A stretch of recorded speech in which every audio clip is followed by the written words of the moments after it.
Hi friends, hope you're doing well.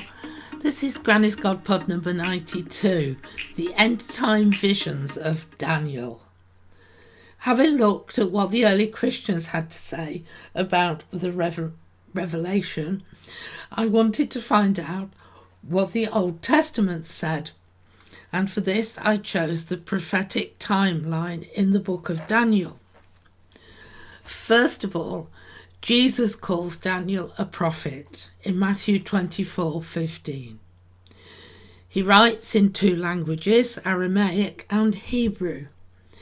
It seems most likely that this was because some passages were intended for Gentiles who spoke Aramaic and the rest for Jews who spoke Hebrew. Like Joseph before, Daniel was able to interpret the king's dream. In Daniel 2:31, King Nebuchadnezzar II of Babylon dreamt of a giant statue made of different metals. Daniel explains that the different metals represent succeeding kingdoms, and during the days of those kings, God will make a kingdom rise up that will never be destroyed. Daniel only reports his visions. The Archangel Gabriel explains them. When we find it difficult to interpret these visions, we might think it would have been far easier for the information to be written down clearly. But at the time, the Bible was only available on scrolls, which were expensive and not easily accessible. Daniel was in exile in Babylon, so the necessary materials might not have been available for him. So a vision, like a parable, is easy to remember, even if Daniel himself did not fully understand them.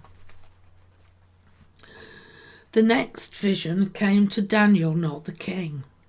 In chapter 7, he sees 4 great beasts coming up from the sea. The first was a winged lion, which was Babylon.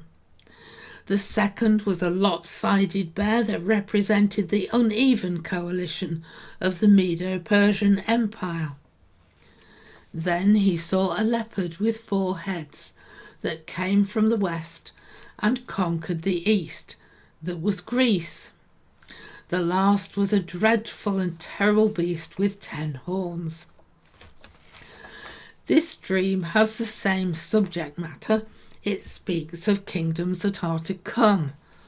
7 verse 17.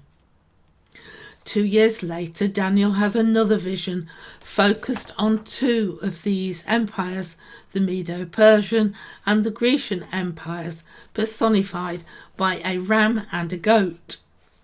The ram with 2 horns is the kings of Media and Persia.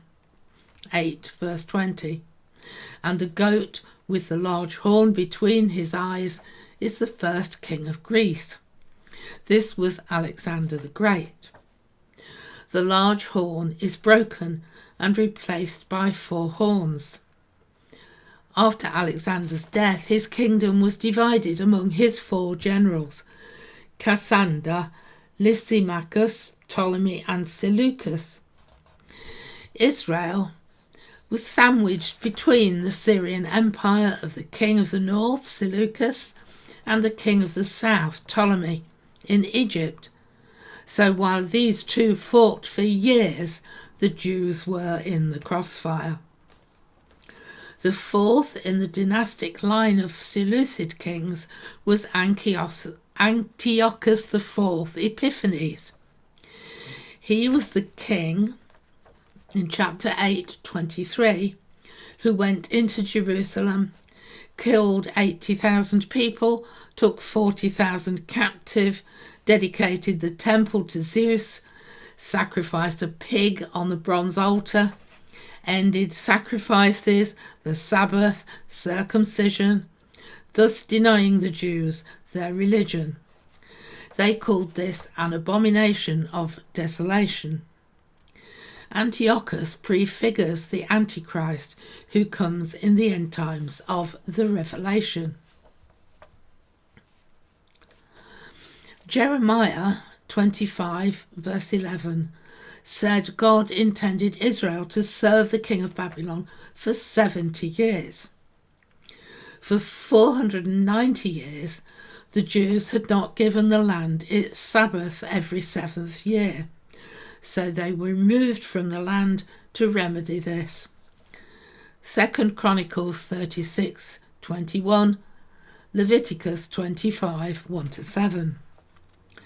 Now in his 80s, Daniel prayed to God on behalf of his people, asking when the 70 years of captivity would end. Gabriel instead told Daniel about the end of time. 70 weeks, or heptads, in total have been determined for your people, the Jews in captivity, and the holy city, Jerusalem. This prophecy concerns only the Jews and Jerusalem. From the going out of the word to restore and rebuild Jerusalem until Messiah the Prince, there will be 7 weeks or heptads and 62 weeks or heptads. It will be restored and rebuilt with plaza and moat, even in times of distress. Then, after 62 weeks, the Messiah will be cut off. 7 heptads of 7 years is 490 years.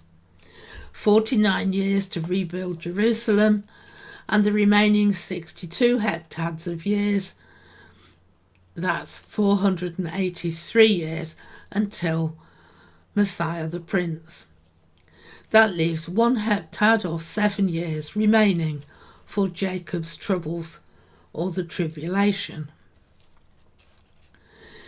King Artaxerxes gave Nehemiah letters to take to Jerusalem to rebuild the walls on March 13th, 444 BC, the month of Nisan, in the 20th year of his reign. This is using regnal years of Tishri, September and October, 445 to 444.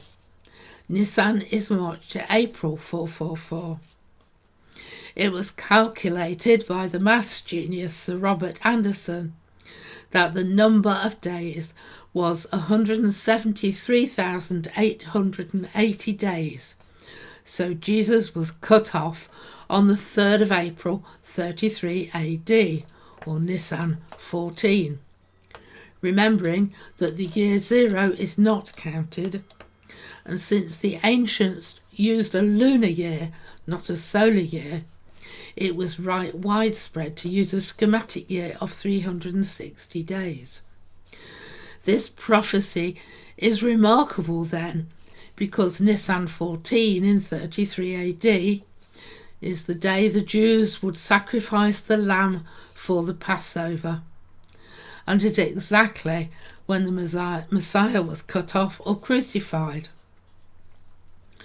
One interpretation of the remaining heptad after Jesus was crucified in Daniel that differs from the Revelation is that the interruption was the 40 years transition period from the Old Covenant to the New Covenant for the preaching of the gospel of Christ throughout all the world of the Roman Empire. In the Revelation, it is to allow the church age to reach the fullness of the Gentiles. The city to be destroyed in Daniel's vision, 9 verse 26, is Jerusalem, not Babylon as in the Revelation. And the end thereof was the flood of the Roman army, which destroyed it in the 3.5 years war of 67 to 70 AD. In the Revelation 17 verse 15, John is told the waters are people and crowds and nations. It wouldn't be a water flood, because God gave the sign of the rainbow as a promise never to flood the earth again. 3.5 years is variously described as a time times and half a time, or 1260 days, or 42 months. The Revelation says in the middle of the remaining 7 years, the Antichrist stops sacrifices and puts his image in the Holy of Holies. This is an abomination of desolation. The remaining 3.5 years are the great tribulation that leads to the Battle of Armageddon. Next time, I'll see what the early Christians said about Daniel's prophecy. Plus a random question.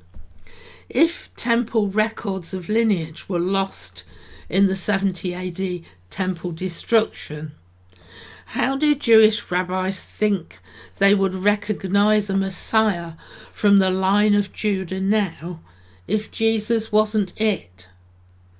Do they ever think they might have missed the boat? See you next time.